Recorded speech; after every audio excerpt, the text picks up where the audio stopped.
မင်္ဂလာပါခင်ဗျဒီနေ့မှာတော့ကျွန်တော်စီမှာရှိတဲ့ printer တွေအောင်မှာရောင်းအတွက်ဆုံး printer လေးနဲ့ကျွန်တော်မိတ်ဆက်ပေးပါမယ်ခင်ဗျကျွန်တော်စီမှာဒီပစ္စည်းလေးပြက်နေရကြာပြီပေါ့နော်ဒီနေ့မှာကျွန်တော်စီကိုပစ္စည်းလေးပြန်ရောက်ပါပြီခင်ဗျဒီစက်လေးကဘာဖြစ်လို့ကျွန်တော်တို့ရောင်းအတွက်လဲဆိုရင်အဓိကကတော့ကျွန်တော် battery လေးပါဝင်တာပေါ့နော်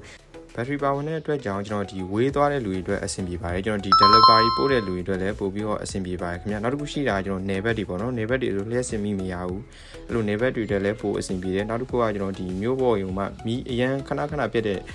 နေရာတွေအတွက်ပေါ့နော်နေရာတွေအတွက်ဆိုရင်တော့ဒီကောင်လေးကပို့အဆင်ပြေပါတယ်ခင်ဗျကျွန်တော်အာသွင်းတဲ့နေရာမှာဆိုတဲ့ဒီ type C အာသွင်းလို့စတင်တဲ့ပါရတဲ့အတွက်ကြောင့်အလွယ်တကူအာသွင်းလို့ရမယ်ကျွန်တော်ဒီ power bank လေးနဲ့လည်းတွဲပြီးတော့အသုံးပြုလို့ရပါတယ်ခင်ဗျကျွန်တော်တို့ဒီ Bluetooth system လေးပါဝင်တာကြောင့်ကျွန်တော်တို့ဒီချိတ်ဆက်အသုံးပြုတဲ့အခါမှာဖုန်းတို့ tablet တို့နဲ့အလွယ်တကူချိတ်ဆက်ပြီးတော့အသုံးပြုလို့ရပါတယ်ခင်ဗျဈေးနှုန်းလေးမှာဆိုရင်လည်းကျွန်တော်က2,690,000ကျပ်ပဲကျပါမယ်ခင်ဗျအဲ့အတွက်ကြောင့်ကျွန်တော်တို့ဘာချက်လဲစစ်ဖြစ်တယ်ပေါ့နော်runny ဘိုင်းမှာဆိုရင်လည်းကျွန်တော်တို့ဘက်ကနေ runny ရ service runny ပေးထားပါတယ်ခင်ဗျမှာယူမယ်ဆိုရင်ကျွန်တော်ရဲ့ TikTok shop ပေါက်ကနေလာရောက်မှာယူလို့ရပါတယ်ခင်ဗျကျွန်တော် printer လေးနဲ့ပတ်သက်ပြီးသိချင်တဲ့အကြောင်းအရာလေးရှင်လေကျွန်တော်ရဲ့ TikTok comment မှာလာရောက်မှန်းသွားလို့ရပါတယ်ခင်ဗျအားလုံးကျေးဇူးတင်ပါတယ်ခင်ဗျ